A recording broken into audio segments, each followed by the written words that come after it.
my darling Fumi Nation. How are you? How are we? Why are we here? I will tell you why we are here. I saw a little video clip. I actually saw this myself, my darlings. Yes. And I thought I would share, okay? And in essence, it is, it says here, I will never leave my house because of infidelity. Patience Ozokwo. And so I put this up, okay, and I asked, do you guys want me to do it? I always put up a poll and it was 50-50, so I thought, okay, I will go ahead and do it. So I would love for you to listen to it and I'll give you my humble opinion, okay? Alrighty. Infidelity in marriage, is that a deal breaker? Me, I'm not going to leave my house for anybody. You are the visitor that came in. Find your way out. I will so hold my family, so polish it, and sweep out all the debts, and then have a peaceful home again, even when infidelity is constant. If infidelity is constant, it is the one that is infidel that should go out. I'm not leaving my house for anybody. I loved it. I loved her strength. I loved her power. I loved her stance. And I had to look at who was speaking.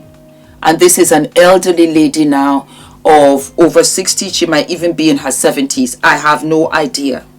And so exactly where is she going to go? Which is very sad, especially in Africa. It's a Nigerian elder lady. Where is she going to go? The mentality is appropriate for the era of which she grew up in. Most women stayed at home. They were not providers. They were homemakers. But they did not provide for the home. They relied on their husbands for any kind of financial support. They took care of the children, and that was it. So it gave the husband the license and the liberty to do whatever he wanted. Right, wrong, indifferent. He had the freedom because he had financial control. And it was terrible. I saw that as I was growing up with different elders that I came in contact with, and it was sad. And I remember saying, I will never ever allow myself to be under those kind of circumstances. And the world has changed. The digital world was introduced to us. The way that we date, how we date, has changed.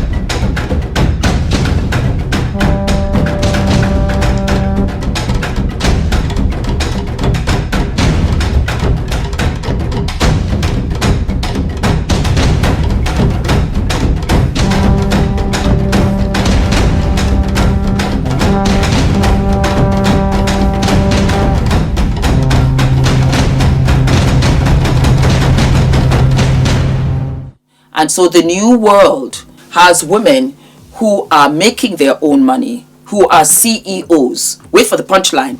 They're even breadwinners. And that's a very good thing, because as far as I'm concerned, more blessing to your home. For me, it doesn't matter who the breadwinner is, because as far as I'm concerned, you're taking care of your family just as your husband would take care of the family. So I don't have any gripe with that. But what I do see is that if infidelity is a deal breaker for you, make sure that you are financially stable so that you can walk. Because that was what this woman would not have been able to do. And I feel that that was what she had to say. What else was she going to say? That I would leave? That option was not sitting at the table for her? Absolutely not. Again, a lot of African women, a lot of African countries, that's how it's set up. You are not in financial control of your life. And that is dangerous, because then you're abused. And people abuse the situation that they have. So I will tell you, my beautiful young girls that are in university, that you're looking to get married, make sure that you are able to financially contribute to the home. Make sure that you're always working. For you to rely on your man to financially take care of you is a dangerous situation. It's worse than a bullet to the chest. I'm telling you here and now. Because if anything goes awry, not only can you not leave, you have to sit there in the face of your children seeing this, and you raise boys who are shown what they can get away with, and you're raising girls, and you're also showing them what they have to put up with, because you are their idols. You are their everything. Growing up, the children, you're their superstars. You know everything. You do everything. You solve all of the problems. And they see how you are treated. I went to dinner, fantastic soiree last week, and this subject came up. And there were sisters there who were talking about how badly their father treated their mother, to the bitter end. And he became very unwell, and they watched him deteriorate, and they said, this is for our mother. I said, oh wow. Oh wow. It never ends well. The children suffer. There's a domino effect. This wonderful woman can say this, and I'm not saying it happened in her life, but if you ask the children, best and believe they have a different story. Best and believe they had a different experience. Best and believe they would have said, oh wow, if only we could take you, mommy, and go. Don't let any man bully you. Don't let any man come between you and money. Money in itself is a passport. Money in itself, write it down. Money in itself is a passport. You need that passport on your person at all times, so that if you need to grab a bag and go, then you can go. You can take your children. You can take him to court. You can pay for your lawyers. You can pay for your own flat, for your own apartment, for the house, for the children's school fees, for their school uniform, for a nanny. You can pay for you to get your car, your truck, a driver. You can pay for it out of your own money. The second you do that with a man, and do not get it twisted, it's always sweet and good in the beginning. And I'm now going to support the men here. It's always sweet and good because we said we're a team. All of a sudden, I have to carry the heavy load all by myself all day long, every day, year in, year out, while you are here, there, everywhere, not really doing much, talking about hours at home, taking care of the children. They don't really respect it like that. In this day and age, they really do not. They can be like, go out and work, mama. We can have a nanny to take care of that. She said, I would not leave my marital home. The infidel will have to leave. In what African Nigerian house have you seen a man leave his home? Get out, y'all. Get out. Care is not taking you. You'll even go to the boys' quarters. That's where you'll be staying. Which Niger man have you seen who has said, I will leave the house for you and I will make sure that you stay provided to how you have been accustomed? I'm yet to see it. And I am 56 years old. I am yet to see it. Back in the day, of course. But the ladies that we have out here in these streets, they're a little smarter now. And they're like, No. We peep that. Go to your online and start a business. Start your trade. Everything is quicker, is faster. Do something. Do something on the side. The money that he gives you, save it. Save it. Save it. Put it in an account and save it. You are in my DMs, and so I use this to answer a lot of your messages that you send me. I'm 40 years old. I'm in Texas. He won't allow me to work. I don't have any money. I hate him. Darling, he cannot not allow you to work. Work at home in the evenings. Find something, anything. Slowly but surely. It might take a minute.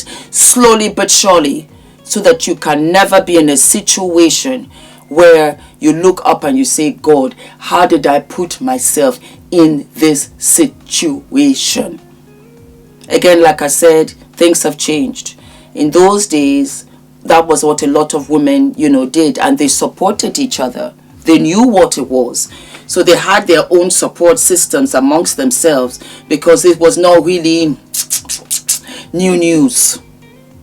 By the time you get to, you've had the baby, you put on a little bit of weight, you have to take care of the child.